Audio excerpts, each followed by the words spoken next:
All right, welcome. ZASLOW Show 2.0. It is a Wednesday, the 30th of November. Good to have you aboard. However you're listening to us, love you long time. Spotify, iTunes, Google, Amazon, iHeart. I can't list them all right?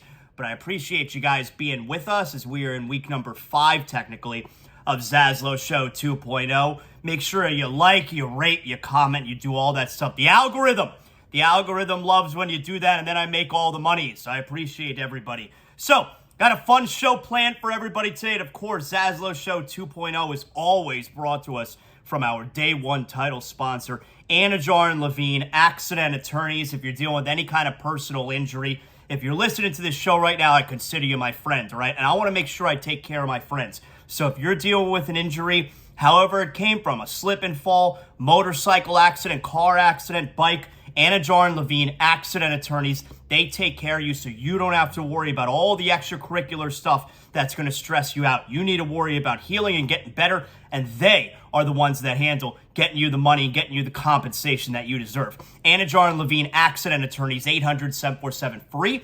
That's 800-747-3733. What a day yesterday, huh? What a game. U.S. men's national soccer team. There's so much good stuff out there right now. Like Christian Pulisic tweeting out from the hospital bed. I'll definitely be ready to go on Saturday. You got video of the team arriving back in the hotel there in Qatar. And you got Pulisic who's filming all of it on his phone. And just the reaction that the boys got back at the hotel. And how excited they are. The whole country's behind them. And what did we say yesterday, right? What did we say?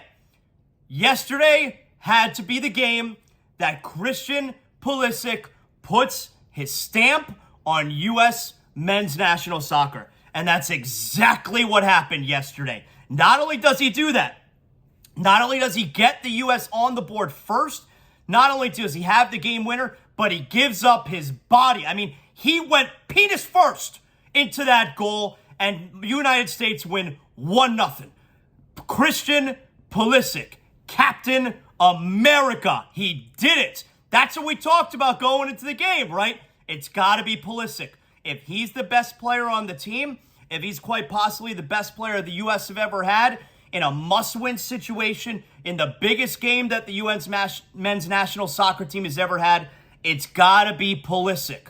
And he did it. He came through. An all-time goal for him, an all-time game, putting his penis first, putting his body on the line. Couldn't make it out for the second half. That's okay. Hung on by the hair on our chinny chin chin.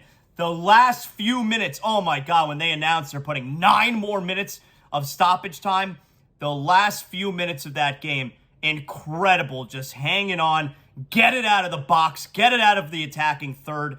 You know what? Credit to the referee, too. There were 2 plays. He had one where they were trying to draw a handball. I'm like, oh my God, please don't go back and review a handball. And then you see that they did not, but you see the replay. Handball. We didn't even touch it. It went up the arm of the Iranian guy. And then you had the other play, which was somewhat later on in the game, too. Both of these were in the last few minutes. Excuse me. And you had the Iranians calling for a foul. And the broadcast, the announcer made a good point. That's not a foul. You could see by the way that he dives, falling backwards as opposed to forwards. And you look at the review, they did not do VAR, thank God. But you look at the replay, it's, yeah, he fell on his own. He's trying to draw a foul. Excellent job by the referee late in that game, especially when you consider you had the bullshit cheating at the end of the first half when Weah scored. He was called offside. Definitely not offside. I thought watching in real time, okay, that's the right call. But I've seen plenty of still frames from that call, and Weah is absolutely in an onside position. That was bullshit cheating. Nonetheless, the U.S. men's national team hang on 1-0 in a thriller yesterday. So coming up in the show today, we're going to talk to our pal Israel Gutierrez, ESPN.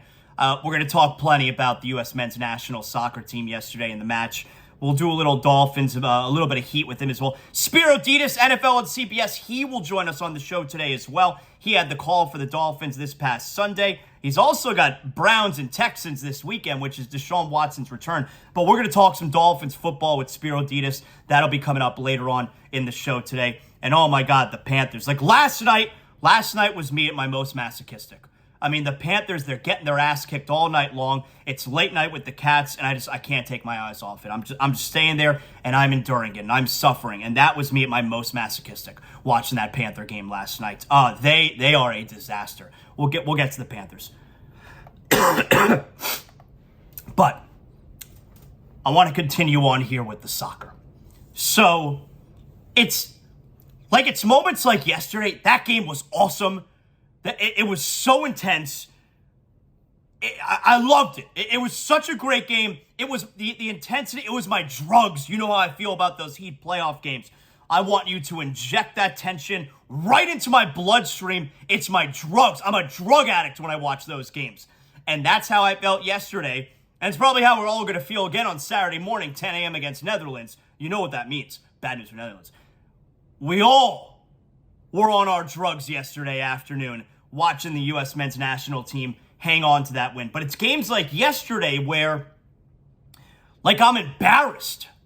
I'm embarrassed that I'm not a lifelong soccer fan. Now, I'm not a Johnny-come-lately soccer fan, but I'm not a lifelong soccer fan. I started to really enjoy soccer within the last 10, 12 years.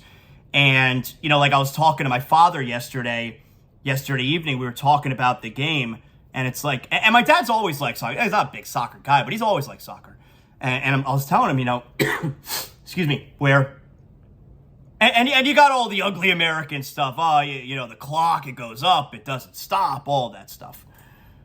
But once you, I guess, if you understand the game, and I don't want to sound highbrow, but once you understand what you're watching, once you know all the rules, you know all the intricacies, I mean, it's the best game. It's so good soccer.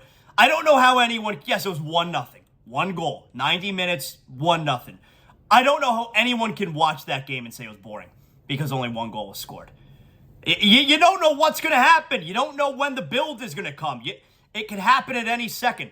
There was nothing boring about that. It was so intense. It was my drugs I wanted injected right into my bloodstream. I ran, that's right. Run your ass on home. You're done. You're done. So games like yesterday, I'm embarrassed that I'm not a lifelong soccer fan. That I didn't get it when I was a kid. I didn't get it when I was younger because it's such a great game. And I know when you got the lifelong soccer fan who's listening now, or even the soccer fan who's not American, who's listening. Yeah, ZASLOW, I told you, it's the best game. It's the beautiful game. It's the world's most famous game. I hear you, man. It's so good. And I'm so happy for all those guys. I'm thrilled for Christian Pulisic. That game was so damn exciting, man. And we get to do it all again. Get to do it all over again on Saturday. But what an effort. And just hanging on, man. I was so into it. I can't say it enough. What a great game it was. How intense it was. I hope we get something similar on Saturday. The excitement level. So 10 a.m. on Saturday, we're in the knockout round. They're the runner-up in the group. Who cares? Doesn't matter. England's first. We're the runner-up. That's okay. and we move on. That's what it's about now. And Pulisic apparently is going to be back. But my God, the play where the defender kind of saved him. I mean, the ball was rolling super slow behind the goalkeeper. But the striker, he almost got enough of a foot on it between the goalkeeper's legs. Can you imagine that's how they tie it between his legs and it just rolls on through? What a game, man. You can't say enough good things about it. They totally came through. And, I think it was the biggest game that the U.S. men's soccer team has ever had because of the expectation. Because, all right, the expectation isn't necessarily to win the World Cup this year, but it's certainly to make some noise. It's certainly to get this really young team a lot of experience, and it needed to be Captain America. It needed to be Christian Pulisic coming through yesterday, and just penis first, right into that goal, and the U.S. wins 1-0. I was so happy yesterday. I was so happy. Now, we're going to talk to Israel Gutierrez coming up in a few minutes. We'll do a lot more on the soccer. Now, what I was not happy about, and if you missed that, Jovanovski, he joined us yesterday. You can go back, you can watch on the YouTube channel, youtube.com/@ZASLOW Show, or just go back and listen on the podcast. All right, I love you long time. The Panthers last night, they lose at Calgary 6-2. The road trip, this Canadian road trip, continues now tomorrow night as they're going to be in Vancouver. So they wind up getting swept this year by Calgary, and they lose last night 6-2. Sergei Bobrovsky sucks. So Bobrovsky was in net, second night of a back-to-back, flopping around like a dead fish. He sucks. And still no Sasha Barkov. Hopefully he rejoins the team at some point in this trip. He's sick. But the Panthers lose 6-2. They kind of made it a game. They were down 3-0 early. It was 4-2 going into the third, but they wind up losing 6-2. Goals for the Panthers came from Nick Cousins and Sam Reinhart, who's on fire. But in Matthew Tkachuk's return, he gets booed every time he touched the puck, although they showed the proper respect when they did the video tribute, which I'm sure was a lot better than the video tribute that the Panthers put together for Jonathan Huberdeau. That was pathetic. We talked about that last week. Huberdeau scored the second goal of the game, so he exacts a little bit of revenge on his former team. But the Panthers now drop to 2 games under 500. They are now 10, 9, and 4. That record sucks balls. 10, 9, and 4. Through 23 games, they have won 10. So they are, I guess, 3 games. Yeah, they're 3 games under 500 now, 10, 9, and 4.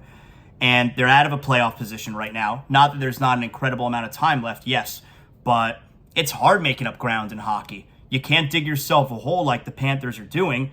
And I'm going to be perfectly honest with you. And our defense sucks. Bobrovsky sucks and our defense sucks. And the whole point in bringing in Paul Maurice, was I upset that they got rid of Andrew Brunette last year? Not necessarily, because I think you need a coach with experience here to lead a team that's contending for a Stanley Cup. So I was okay with that. But they bring in Paul Maurice to play a completely different style. And it's supposed to be a defensive style. And the Panthers' defense sucks balls. They're terrible defensively. Defenders are always, skaters are always getting behind our last line of defense. Breakaways up the wazoo. We have 3-on-5 every game. We give up breakaways every single game. It's so frustrating. They bring in Paul Maurice, and we go from the most exciting team, the most exciting style of play, to now I'm a masochist when I'm watching these games. It's torture watching this team. It's garbage. Like, to not be able to sustain how exciting this team was last year, it's a disaster for growing this fan base. Panthers attendance is great this year, as you would expect coming off last season, even though the ending was super disappointing. But to go from President's Cup, record-setting goals, super exciting, to now this style of play, it's a disaster for growing this fan base down here. And, Bill Zito, who's done a really great job as general manager of this team, this was clearly a major misstep hiring Paul Maurice. This style of play does not work for this team. They have gone from being so exciting to, what the hell am I watching? I hate this crap. It is not fun. This team stinks. I mean, we're over a quarter of the way into the season. They're 3 games under 500. They stink. And I'm not going to lie, I don't do this. This isn't my style. I don't call for the coaches to get fired in any sports. I feel like that stuff's like above my pay grade. I don't know. There's a lot happening behind the scenes, X's and O's, that kind of deal, especially hockey-wise. I don't call for coaches to get fired. Right hand to God. I woke up this morning. I opened up Twitter. I was hoping to find Paul Maurice was fired. I never do that. I never, ever feel that way. I never think that way. I opened up Twitter this morning hoping to read that Paul Maurice was fired. And I don't think they're going to wind up doing that, but they've gone from a clear-cut Stanley Cup contender to a team that's going to miss the playoffs. And they are not fun to watch. And they get their ass kicked on the regular. I woke up this morning hoping that Paul Maurice was going to be fired. I don't know, if they go on this Canadian trip winless and they've dug themselves this massive hole, I suppose he could wind up getting fired. But, where do you go? Where do you turn? What do you do? Who do you hire? I don't know. I mean, Andrew Burnett's probably having a real good laugh about it right now, even though I don't think he was the coach. You needed to get someone with experience. I totally get that. I was all for that. I woke up this morning hoping Paul Maurice was going to be fired. And based on the reaction from the Panther fans, I was not the only one who woke up feeling that way. And here's another thing, by the way, if I could mention this. Of course, why can't I mention this? My show, ZASLOW Show 2.0. Of course I can mention this. Why can't I mention this? Bally Sports Florida sucks. Yeah, I'm sorry, I gotta say it. Bally Sports Florida sucks. It's every single night. And by the way, Bally Sports Sun, which has the heat, I've never experienced an issue. I mean, maybe once in a blue moon. I never experienced problems with Bally Sports Sun. Bally Sports Florida sucks. Every single night, there's an issue. And it's certainly back-to-back nights. It's 2 nights in a row, Monday and Tuesday night, where you got technical issues, where you just got no sound, and then the sound's popping in and out, and you got the technical difficulties graphic is up in the right-hand corner of the screen. By the way, can I also mention something about Bally Sports Florida? Having the score graphic for hockey on the bottom of the screen is stupid. Taking up the bottom of the screen is dumb because it's on the ice. You put it up top. And I think that's something new they did this year. You put it up top. You let it cover some of the crowd, not cover some of the ice. Having the score graphic on the bottom of the screen is stupid. But forget about that. That's nitpicking. Every single night there's a technical issue with this Bally Sports Florida. They suck. That channel sucks. And on top of it, and I noticed this earlier this year, but apparently this has been a problem for a couple of years now. If there's not a technical issue where the sound is just straight up not working, then more often than not, I got the call of the game. I got Goldie, who's about a second ahead of the video. The audio is about a second ahead of the video. So it's like Goldie's clairvoyant. He knows if there's going to be a goal. He knows if there's going to be a big save. And you know how aggravating that is? To have the audio ahead of the video? There have been games this year where I turn down the volume on the TV and I pull up Doug Plagans and Billy Lindsay on the radio broadcast. And I'll it's a pain in the ass to get it to sync, but I take a few minutes, I get it to sync. Boom, there you go. And now I got the radio call synced up with the television because this Bally Sports Florida sucks. They can't get their act together. It's a brutal viewing experience. And there's complaints every night from people. They sent out a tweet last night. We know we got technical difficulties. Listen, pin the tweet. It should be at the top of your feed every single night. That channel sucks. And I don't know what the deal is. Bally Sports Sun, no problems. Never a problem with the Heat games. Bally Sports Florida is terrible. It's a terrible channel. I don't know what's happened over the last couple of years.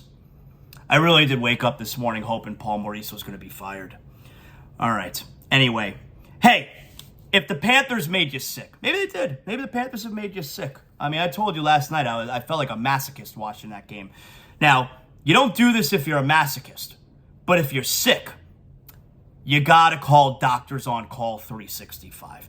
Doctors on Call 365, South Florida's urgent care that comes to you. My man, Dr. Alon, he's the medical director, board-certified emergency medicine and residency-trained internal medicine doctor. We're talking if your kids are sick, if you're sick, adults, elderly with minor illnesses or minor injuries.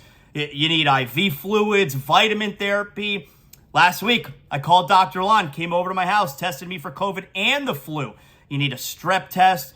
He'll draw blood, order x-rays, and of course, refill your prescriptions right in your home. They handle almost everything you would get at a brick and mortar urgent care, but it's in the comfort of your home or your office, hotel, wherever you are. Dr. Alon and his team, they're going to come to you. Based in Broward County, but serving Miami-Dade and Southern Palm Beach as well. Here's what you got to ask yourself. What is it worth? What is it worth to avoid crowded emergency rooms and urgent cares to be seen in the comfort of your own home? For me, that's priceless, all right? Most insurances, they're charging emergency room copays, urgent cares as well. you don't want to get involved in that mess. Call Doctors on Call 365 today, 786-577-9302. Go to doctorsoncall365.com.